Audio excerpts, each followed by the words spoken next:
And welcome back to the Constitutionals Podcast. I'm your host, Chad White. If you didn't know, this is the premier podcast for the website C Plus Comedy.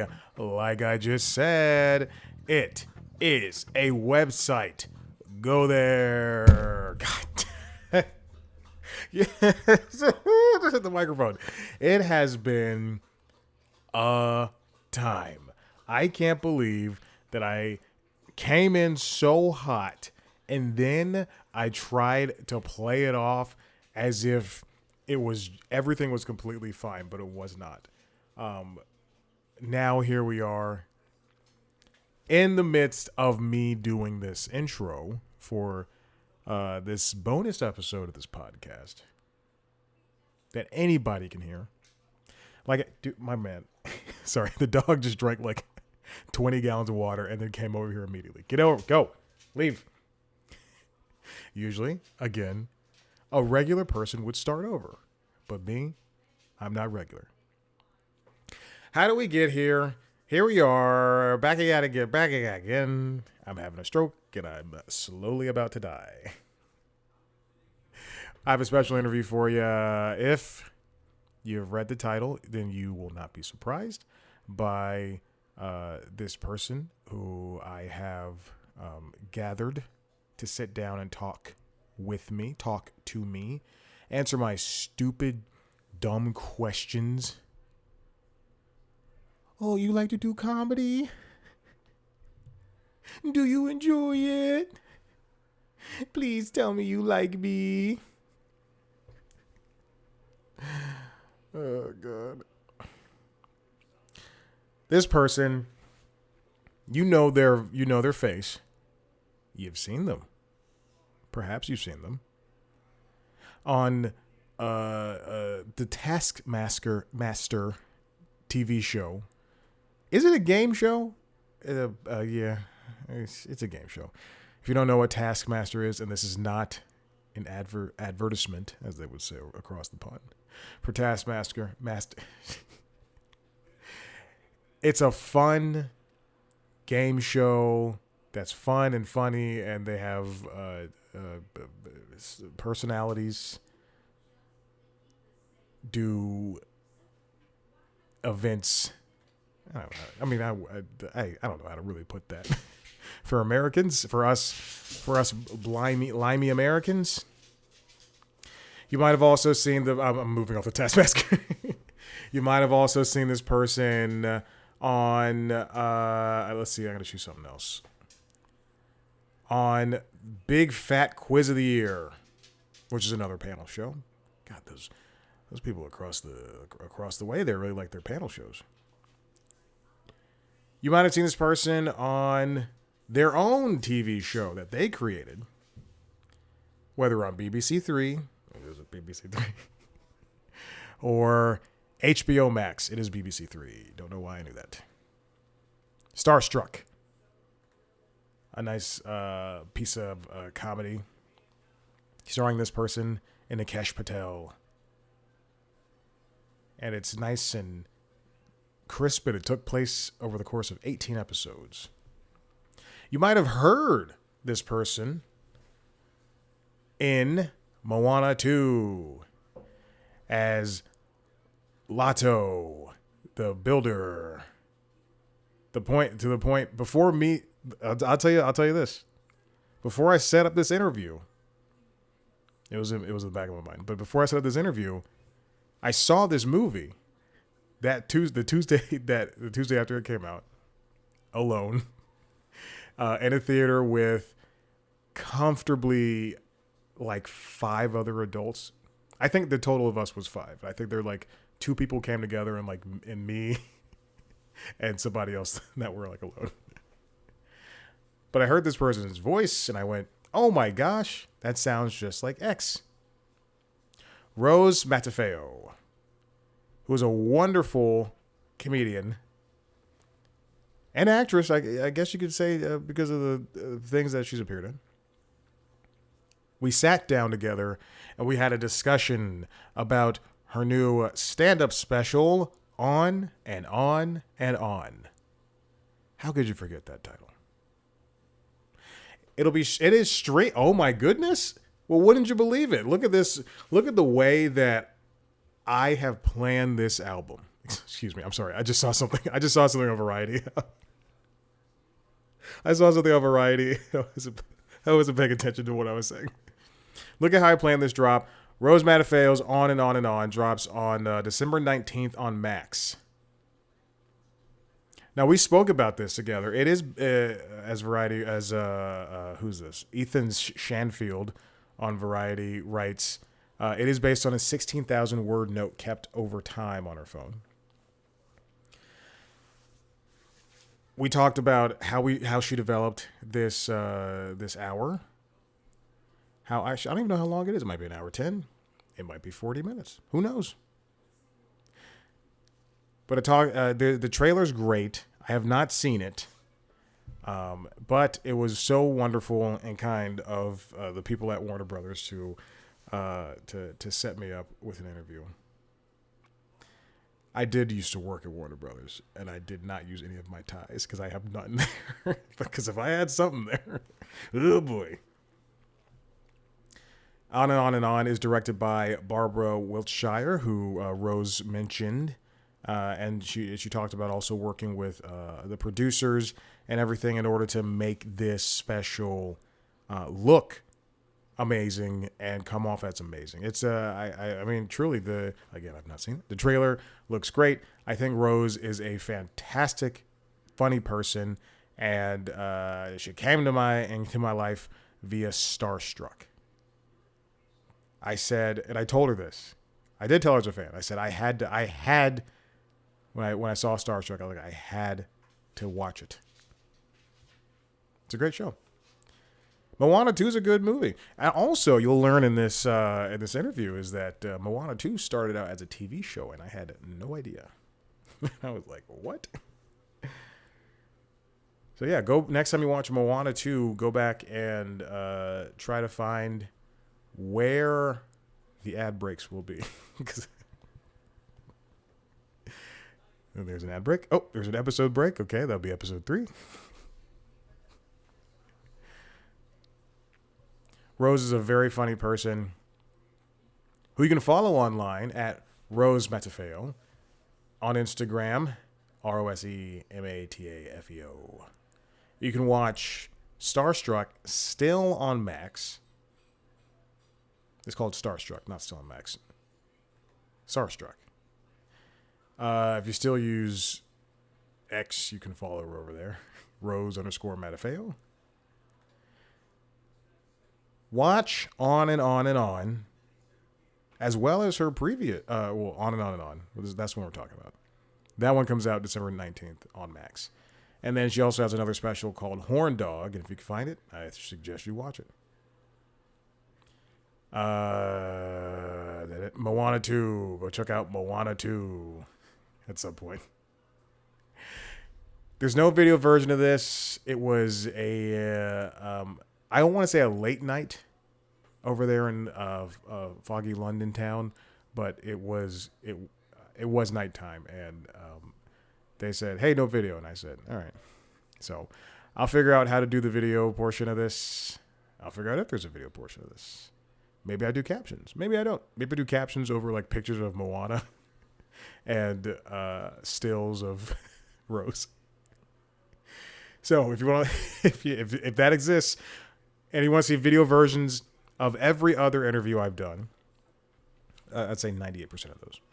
Go to youtube.com/C+comedy, where you can see video versions of the mainline version of this podcast, The Constitutionals, the Entertainment Business News Podcast, as well as video versions of Late Night Lately, the Late Night Show, and LinkedIn Logs, the Jobs Podcast. You can also subscribe to those shows wherever you get your podcasts. Follow us on TikTok, Instagram, Facebook, and Blue Sky at C+ Comedy, me at Chat Black White. Thank you so much for listening, and please enjoy Rose Matafeo.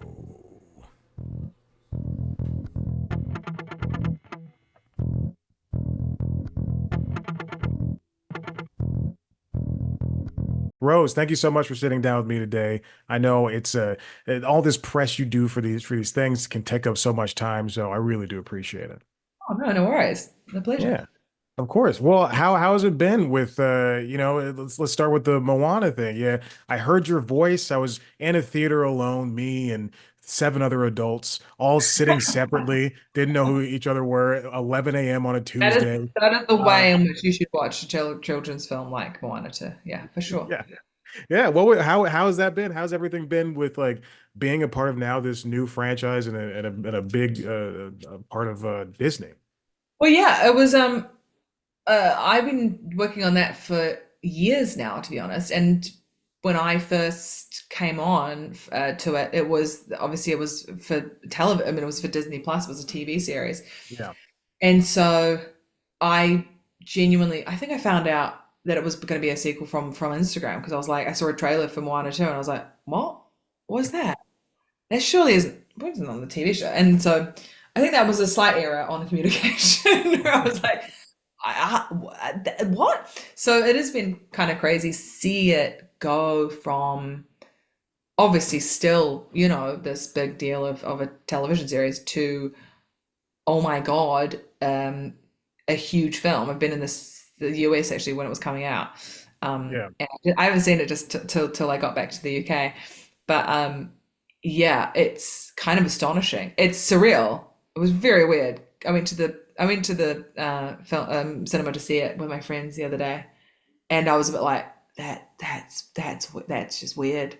It's so weird. That I shouldn't be. Oh, what? That's that's not my voice. But yeah, it's a pleasure, and the people who made it was just so great and cool, and yeah, Mhm. it was really fun. Is it like how is that? That's a huge part of your life. And then you had the first special that you did, which was what was that called? Warm dog. Horn Dog. Yeah. So that first special, and then you had Starstruck. Those are three different levels of success. How does that compare to the previous things that you'd done before? As in like all of those projects, how are they kind of a step up, you mean? Yeah. Yeah, well, insanely so. I think it was because they all happened at a very short time frame. Hmm. I had lived in the UK for I don't know, like 4 or 5 years. I don't know, was it 4 years? Maybe even less than that. But anyway, yeah, so I did Horn Dog. I did that in Edinburgh, and then that got taped. They were like, we want to film that. Then Starstruck got commissioned, and it all happened very, very quickly.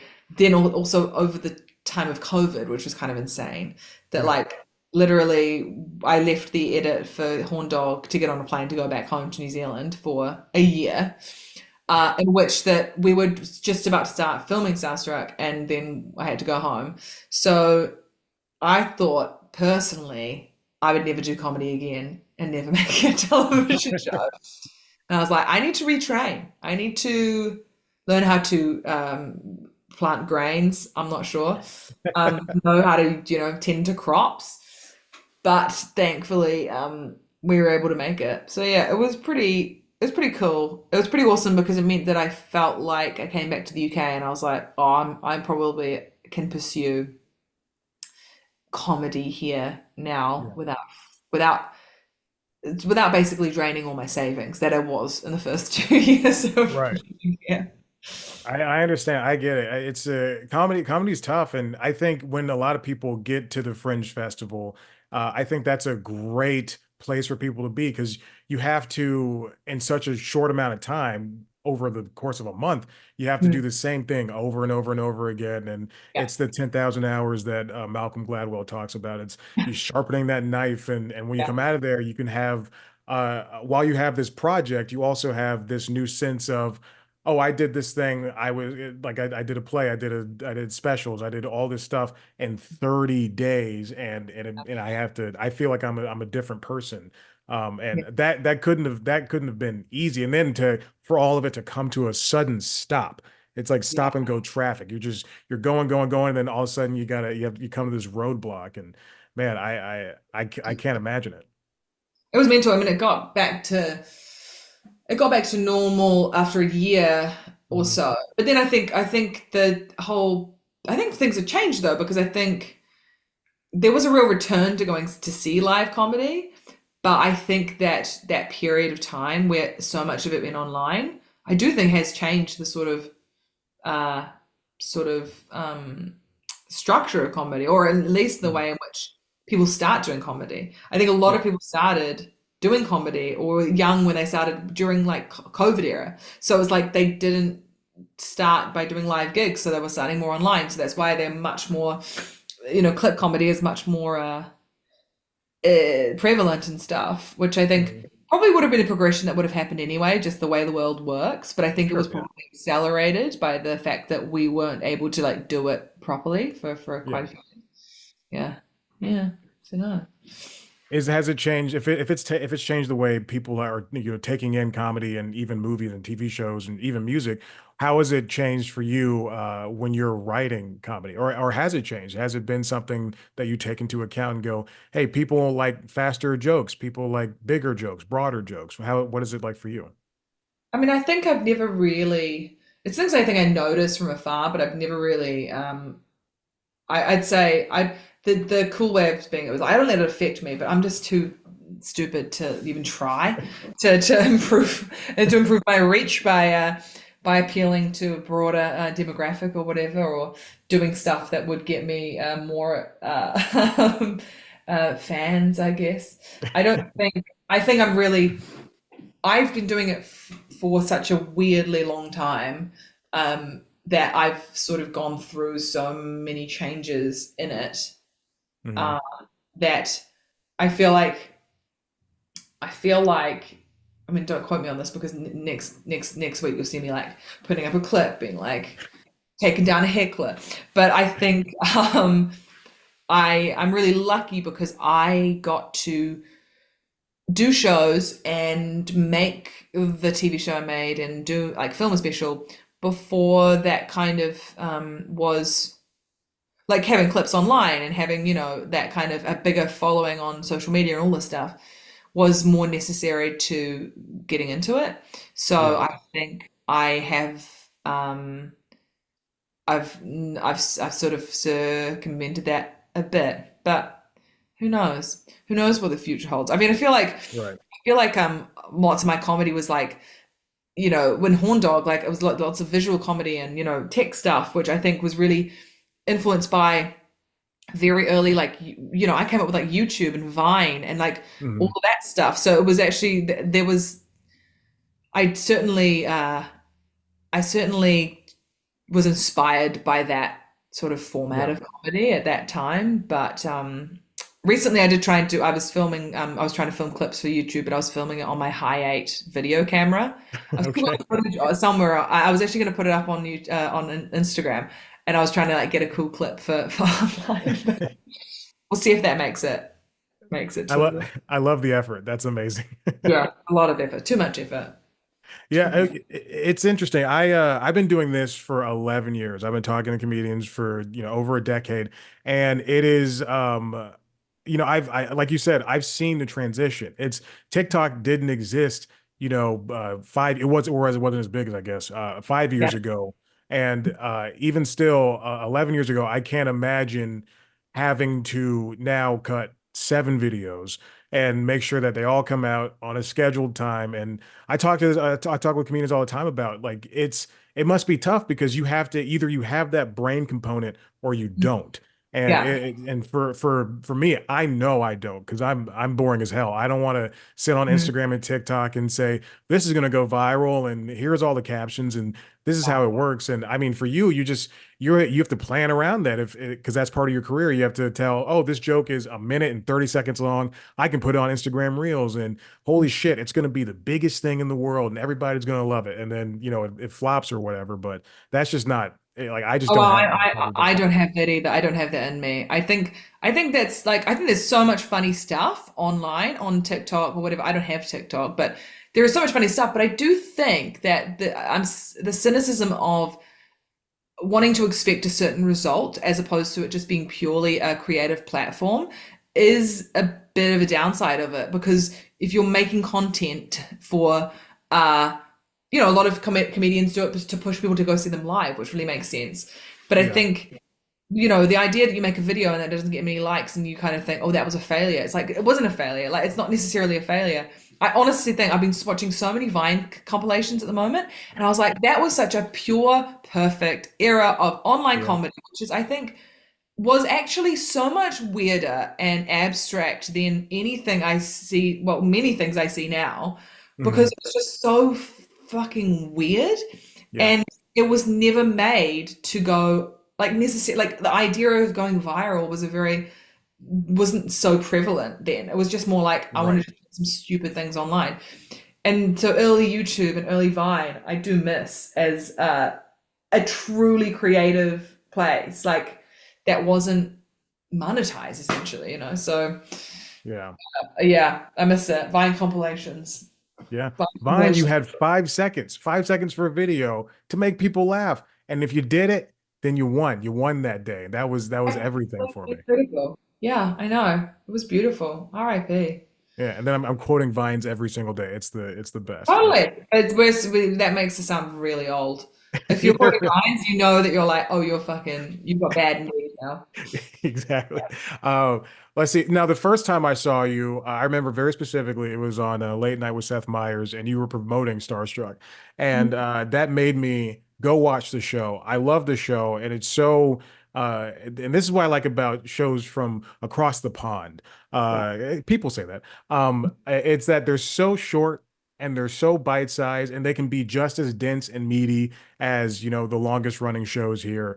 With Starstruck, making that and then watching you do stand up, it's so crazy because that's speaking of two parts of the brain for TikTok. That shows off a different side of you because Starstruck is 30 minutes, 20, 30 minutes of a show, and you have to lay plot and make character development. While for stand up, you gotta say, hey, I'm 30s, I'm dating, I've been dumped, and this is me, and you have to do so much in so little time.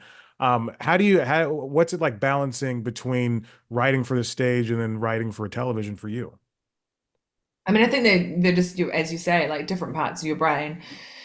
And I mean, maybe to be honest though, it could be. I think it's the same brain, but you're just writing to a different medium. Like I Mm, think knowing the restrictions and sort of the strengths of each of them, you just write to that. Like stand-up's a much more direct form of address, and it's like yeah, personal because you're going, I'm speaking as myself, usually, as myself, and these are the things I think, and you can quite succinctly introduce a concept or idea. Whereas I think you in a narrative form, you have to be a little bit more subtle. You can't be mhm, as blunt as you can yeah, be in stand-up, which is why you can cover so much more ground, I think, in an hour of stand-up than you do in a television show. But then a TV show, you've got an entire world that you can create, and you can pull together so many more strengths and sort of dynamics of different people and uh, really wonderful cast that you can't do in stand up. So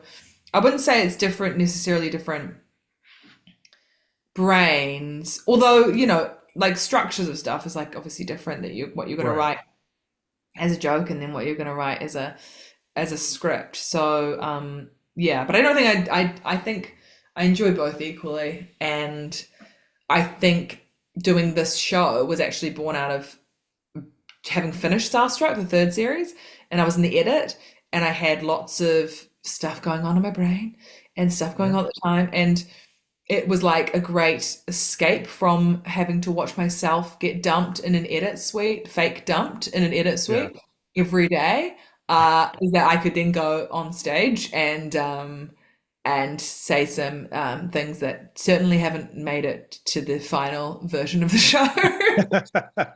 So yeah, so it's good. It's good. It's good. It's good yin and yang. Yeah. Yeah. What was it like? Well, I mean, let's go from there. Working on and on and on, just developing the jokes and making sure that this is the exact product you want to put out. How did you come up with not how did you come up with your jokes? That's so stupid. 11 years. How did you approach that for yourself and getting to this fight? How'd you know when you were done? But the show, Yeah. Got bored. No, when I got bored. I mean, I think there are always improvement. There's certainly ways in which I could improve the show, but I think you do have to just move on from a general concept and structure that you've been working with. I think there was a real flurry of material that came out of this sort of period of time that I was writing it, and the Hmm. ideas that I was sort of quite preoccupied with. And then you work on them, and then you express them and you articulate them, and then that kind of feels like, okay, I'm done with exploring this idea. And I think it's when you stop finding funny things about it that you go, I think this might be done, make this into the best version of it, what it can be, and then kind of move on from it as a concept. But it is hard. It's also a slow process because you're constantly writing bunch of new material, and then you're trying to hone in on what's funny and then honing Yeah. in on what's relevant to what you want to kind of say and what you want the show to be. Mhm. So that's why it's kind of taken, a couple of years to work on it and come to what Yeah. it Well, is. I hope. I mean, I haven't seen it, but the trailer looks funny, and and you're already a funny person, so I have high expectations. Um, how did you guys approach directing it and all of that? What was that like for you? Hmm. Well, I mean, it was interesting from compared to the first special I did with Horn Dog. um, I have now, in between those two specials, I had a lot more experience directing. Hmm. I think because obviously we directed series three of Starstruck, myself and Alice. And Alice is an exec producer on the special because I work really well with her, and she kind of knows exactly we've got similar tastes basically. And then Yeah. we're working with Barbara Wiltshire, who did the first special. So it was kind of returning to people who I've worked with already, and being able to see the things that I wanted to improve upon, like on from the first special. And yeah, just I've got more of a opinion or a taste when it comes to what I want it to look like, Hmm. and how I want it to be. So and more confidence, I guess, as well, in asking for what I want. So Yeah. that was really cool. That was a really cool thing to have. Yeah, Yeah. you walked in there. You said, "My show is on HBO Max. It's on Warner Brothers. I'm part of the BBC family. I Come just on." did t-shirt saying, "Do you know who I am?" So I didn't even have to say it anymore. It's like actually getting tiring saying it, guys. So just read the t-shirt. So yeah, a tyrant, really. A big tyrant. Yeah, And then also, speaking on that, the partnership with Warner, I think this is the best place for you to be with this, because not because of Starstruck that was also on Max here in the US, but because I still think, as opposed to Netflix, I think that Max and Warner Brothers and HBO and all that stuff still holds a lot of bravado when it comes to the name of stand-up comedy, the genre and everything, because I see people, if you see a comedian with an HBO special in the 90s and the early 2000s, that's amazing. That person's kicking yeah, ass. But like now it's just, I think since everybody has one, it's less special, but to have it on a platform that's not as big in the name with specials anymore, I think that's still great. And this is such an awesome thing to see, I'm ready to watch it on Max as soon as it comes out next week. yeah. I think they've been. I mean, Max has always been. I mean, they've Starstruck was with them as well as the first special, and I can't speak to what it is like to make a special with other places because I haven't. But they've been. They were just amazingly. They were kind of just incredible with the whole thing. I think they come and see you live. They knew who I was already, hopefully.